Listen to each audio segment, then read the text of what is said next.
নীতি ঠিক করো। যদি মনে হয় আব্বাস সিদ্দিকী, আব্বাস সিদ্দিকী, বাকি কারো কথা চলবে না। শুনছেন না? শুনছেন না?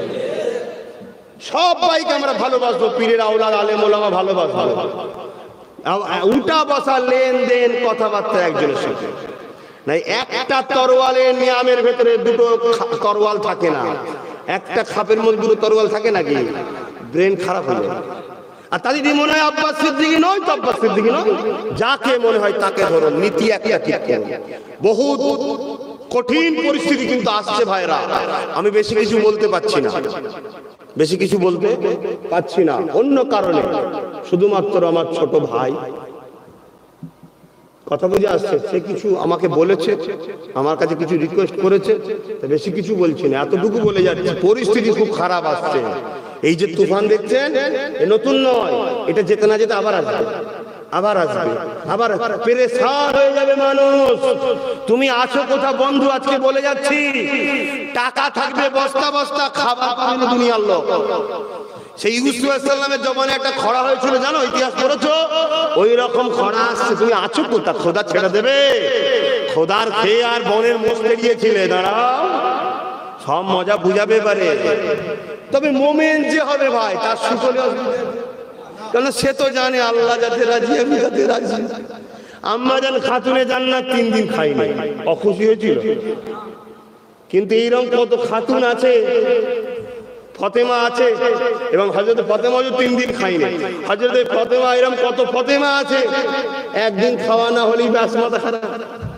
বিয়ে শাদী হলে স্বামীর সঙ্গে ঝগড়া লেগে যাচ্ছে, আর অবিবাহিত হলে বাপের সঙ্গে ঝগড়া লেগে যাচ্ছে, বা আরো কত মানুষ পাপ রাস্তায় নেমে যাচ্ছে। সমাজে ঘটছে না ঘটনা? কিন্তু আম্মা জান আমার রাসূলের বেটি ফাতেমা খাতুনে জান্নাত 3 দিন 3 রাত শুধু পানি খেয়ে সেহরি করেছিল, পানি খেয়ে রোজা রেখেছিল, তাতেই খুশি। কেন? মুমিনদের জন্য মুসিবত, কষ্ট, মুসিবত হেরে যায়, মুমিন কখনো হারে না। জোরে বলুন সুবহানাল্লাহ। এই যে কঠিন ঠান্ডা, এই কঠিন ঠান্ডায় ভোরবেলায় প্রচুর মানুষ উজু করতে পারে না। কে? মুমিন যে ইমানদারের পাকা, তার কাছে ঠান্ডাও কিন্তু হেরে যাচ্ছে, ঠিক না বেটে? কোনো ব্যাপারই নয়, উঠে তার করে চলে গেলে ঠান্ডা থেকে অবাক হয়ে গেল, ঘিরে বাবা অন্যজন সব লেপ টেনে উড়ু করে কাঁপছে, আর ও তো উজু টুজু করে পানি দিয়ে ভেসে ভালো করে ঘষে, শুকনো থাকে, আবার শীতকালে এমনি ফাটে, আবার শুকনো থাকলে উজু হবে না, ভালো করে ঘষে টষে গিয়ে আল্লাহু আকবার দাঁড়িয়ে গেল। আহারে, প্রেম যে করে সে প্রেমের মজা বোঝে। যুবকরা একবার জুড়ে যায় আল্লাহর সাথে, প্রেম বুঝবি। কি দুনিয়াকে প্রেম করছিস? সব ফল, সব ধোঁকা, সব ফল দুদিনের, আর আল্লাহ চিরস্থায়ী, তাকে প্রেম কর। চার কায়নাত সব এই বিনা খুঁটিতে আসমান জমিন দাঁড় করেছে, তাকে প্রেম কর। এই চোখ দিয়ে এক মুহূর্তে আসমান, এক জমিন যে দেখাতে ক্ষমতা, তাকে প্রেম কর।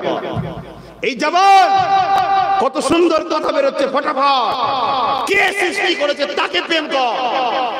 আহা, মায়ের রেহেমে সামান্য একটুখানি পানি গেল, 40 দিন পরে নকশা হচ্ছে আস্তে আস্তে আস্তে আস্তে, সেটা আবার 10 মাস 10 দিন পর দুনিয়ায় এলো, বড় হলো, সে বিয়ে করলো, তার শরীর থেকে আবার একটা মেয়ের রেহেমে গেল। কার কারিগরি এটা? সেই আল্লাহকে প্রেম করো, তাকে ভালোবাসো।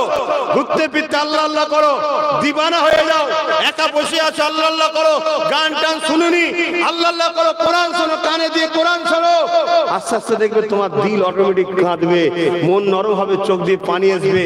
দুঃখ যতই থাকো তোমার বোঝা কিন্তু হালকা হয়ে যাবে। জোরে বলুন সুবহানাল্লাহ।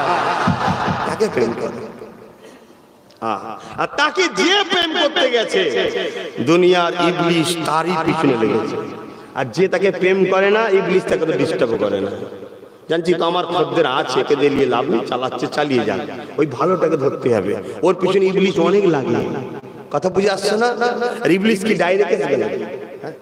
ইবলিশের প্রচুর চালা, সেই চালাতে ঘর যে কাজ করানো হয়। কখনো সুন্দরী মেয়ে সেজে আসবে, কখনো বস্তা ভর্তি টাকা নিয়ে আসবে, কথা বুঝে আসছে না? কখনো বোম বন্দুক নিয়ে আসবে, নানান দিক দিয়ে তোমাকে শুধু একটাই কাজ, আল্লাহ থেকে সরিয়ে দাও। কথা বুঝছেন না? বলবেন না?